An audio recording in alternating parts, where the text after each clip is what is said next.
Hello everyone. UPSC की परीक्षा के दौरान ओबीसी छात्र के लिए पेरेंट की सैलरी बन गई उसकी सिलेक्शन ना होने का कारण। इसको लेकर के याचिका दायर की जाती है सुप्रीम कोर्ट ने, और अब सुप्रीम कोर्ट ने उस अभ्यर्थी के पक्ष में यहां पर फैसला सुना दिया है। समझते हैं आखिर पूरा मामला क्या है और ओबीसी क्रीमी लेयर को लेकर के पेरेंट्स की सैलरी को लेकर के मुद्दा क्या है, और इसको लेकर के यहां पर सुप्रीम कोर्ट के ने क्या आधार तय किए हैं। सबसे पहले देखा है तो सुप्रीम कोर्ट ने बोला कि पेरेंट्स की सैलरी ओबीसी क्लेम का आधार नहीं बनेगी, और सिविल सेवा पास करने वाले कैंडिडेट्स को राहत आरक्षण से यहां पर फायदों को लेकर के ये चर्चा शुरू हुई है। पूरा मामला क्या है, सुप्रीम कोर्ट ने यहां पर इस फैसले में दिया क्या है उसको समझ लीजिए, क्योंकि हर अभ्यर्थी के लिए जो भी सिविल सेवा परीक्षा की तैयारी कर रहे हो, अगर आप भी यहां पर ओबीसी कैंडिडेट हैं तो इस यहां पर खबर को अच्छे से समझ लीजिए। देखिए, सुप्रीम कोर्ट ने गुरुवार को कहा कि ओबीसी आरक्षण में क्रीमी लेयर का फैसला केवल माता पिता की आय के आधार पर नहीं किया जाएगा। तो फिर कैसे किया जाएगा, क्या आधार है, इसको यहां पर लेकर चुनौती क्यों थी। माता पिता या अभिभावकों के पोस्ट और सामाजिक स्थिति यानी स्टेटस को भी ध्यान में रखा जाना चाहिए।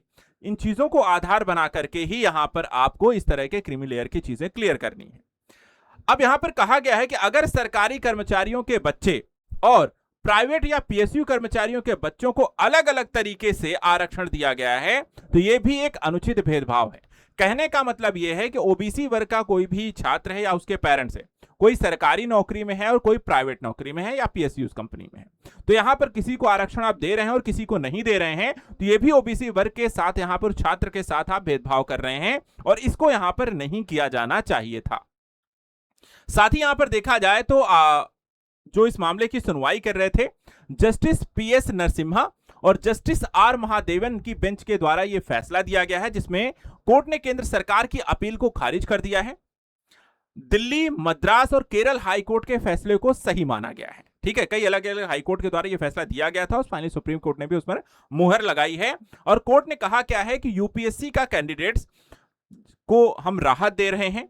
सिविल सेवा परीक्षा को पास करने के बावजूद उन्हें नौकरी नहीं दी गई है। सरकार ने उनके माता पिता की सैलरी को आधार मानकर उन्हें क्रीमी लेयर की श्रेणी में डाल दिया था, और कोर्ट ने साफ किया है कि सरकार कैंडिडेट को आरक्षण से बाहर करने के लिए गलत पैमाना उन्होंने अपना लिया था, और इस आधार पर यहां पर यह पूरी तरीके से गलत हो जाता है और आपको यहां पर इसे ठीक करना होगा।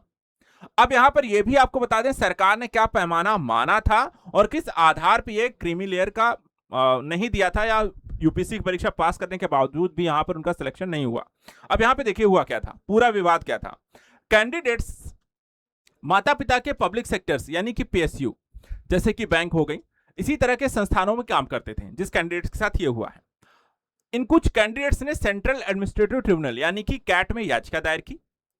वे सिविल सेवा परीक्षा ओबीसी नॉन क्रीमी लेयर का लाभ पाना चाहते थे। ठीक है, ट्रिब्यूनल ने सरकार को आदेश दिया था कि उनके खिलाफ ओबीसी श्रेणी के आरक्षण के आधार पर नौकरी उन्हें दी जाए। यह फैसला यहां पर ट्रिब्यूनल का भी था।